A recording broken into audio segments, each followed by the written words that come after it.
Where was that? Your baptism. You were telling us about your baptism. There was quite a bunch of us got baptized that day. And there was one guy. They were talking about Steve fella. He'd done it 4 or 5 times and he says, let's just forget it. I don't know whether they baptized Collie, but a member of the church or not. Maybe they had to do it another time, a different day, huh? But anyway, he just kept him toe. Did your toe go up? Nope. One time for you, huh? Yeah. Tell us about when you got your tonsils out. Oh, that was an exciting experience. The old Dr. McCory would come out of Richfield every fall, making rounds around Circleville Junction, Kingston, and back down around Maryville and home. And he always come out just about 2 weeks before school started and take her tonsils out.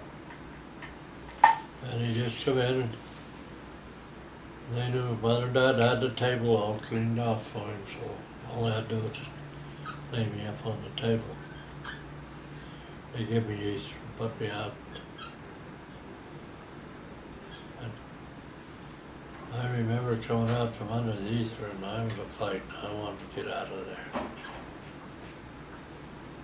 But I had to stay down, I think, for 10 days before I could even raise up off that bed. But I'll tell you, when I raised up off that bed, it wasn't long till I was a multi. I was up and going. But it took George a little longer because he was about 8 years older than I was. So it was a lot harder on him. Who got their tonsils out first, you or him? I did. You did. How did that end up happening? I was the youngest. So anyway, but I was awake when he came out. Boy, it took him a long time to come out from under it.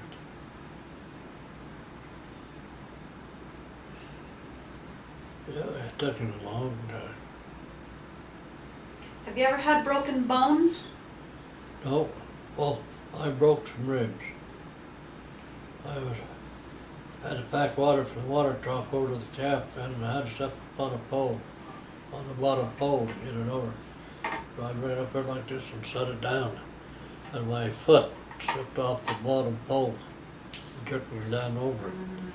That's after I see ribs right there. Old Doc Jenkins taped them up. Oh boy. He says this is gonna hurt when it comes off. It did. He just tried to hold it and give it a quick jerk, you know.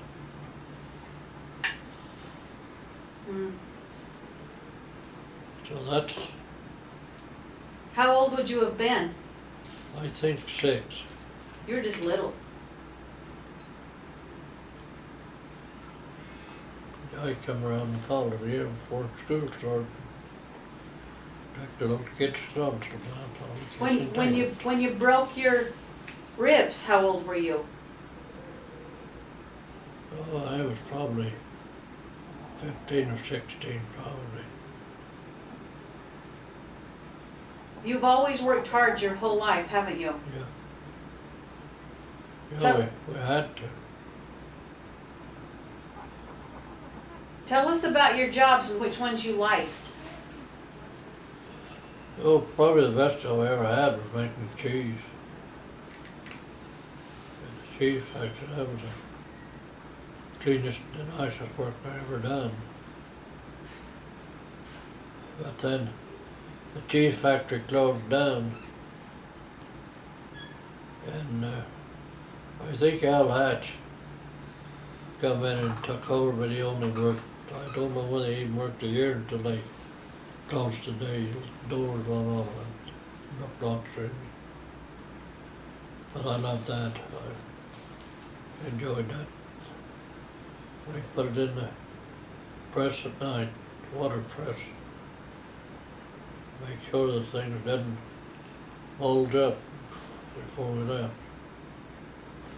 So we'd leave in that, on the water pressure all night and squeeze all the way out, and the next morning used to come in, raise them up, stand them all up and go around the edge with a knife.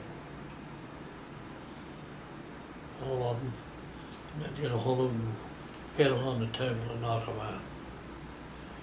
Then they'd fall out and we'd have to set them on the cart and let them set for a day to dry before we put them in the wax. Then I think we dipped them 3 times, I think, but when they was in the, no, I guess I was out of the press then, when they take a little thing and bore into it and pour it up, pull it out to see if it was good. If it was good, it would stay together. If it wasn't, it would fall apart.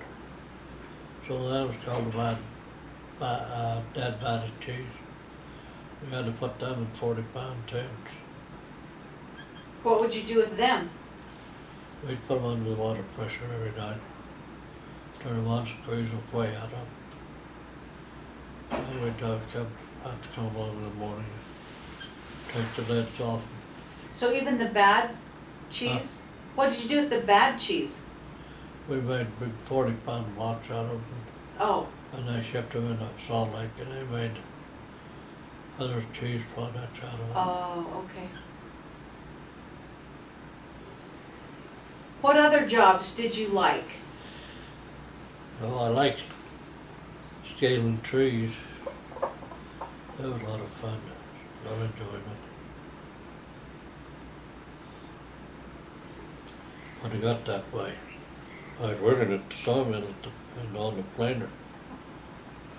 They're done on the end of the chain. And then the guy piled in the X pile, and the X piled up number 4. We piled that. We had to band it, and the guy'd come and get it, pull it up. And he'd take it around with a bumper and bump it up. He'd put another band on each end, board on top and underneath.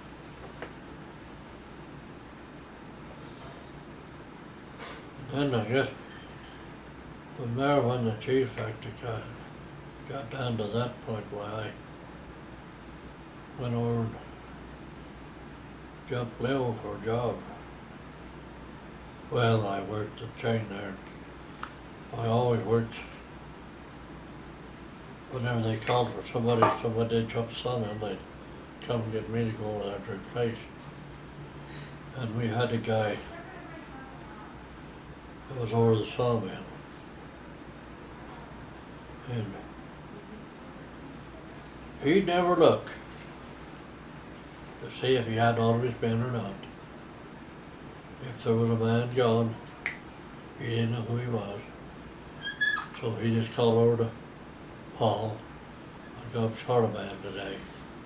Can you send somebody else? So he always sent me over there to fill in a position. And I'd have to go over there in the morning, and at night put them big blocks in, and them 40 pounds, I had to go and take them out. And they had a kind of a liner, a metal liner around them, inside this box. And when you lifted up the box, well, then that other thing come loose. You had to take them and put them up. We stood them up on the trough there so we could wash them off the hose. Yeah. So I think the cleanest job I ever had was that. But I enjoyed going out on the timber too and being a skater.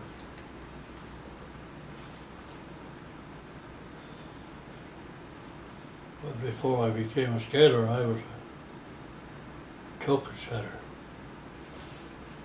got down amongst the trees, got the cable around them and hooked them and crawled out and motion like that, and the guy would pull them under the pile.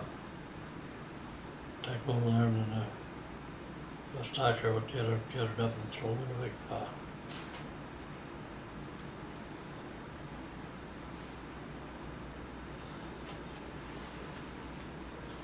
And it rained one day and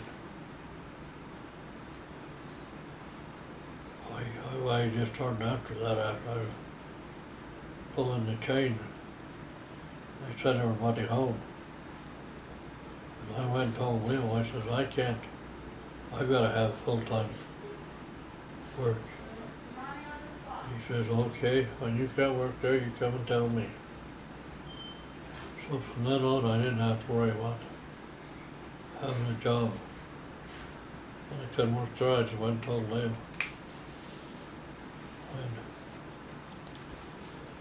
And then this scaling job came up. And he come and he said, I got a job for it. And he took me off the chain. And he took me and we was gone all day long from work. He brought me back just in time to let me out to go punch out and go home. And guys on the plane says, where the hell you been all day? I says, oh, I've been getting wine and dined. And they says, you cotton picker. You get all the drinks. So he sent me out in the timber scale. But he didn't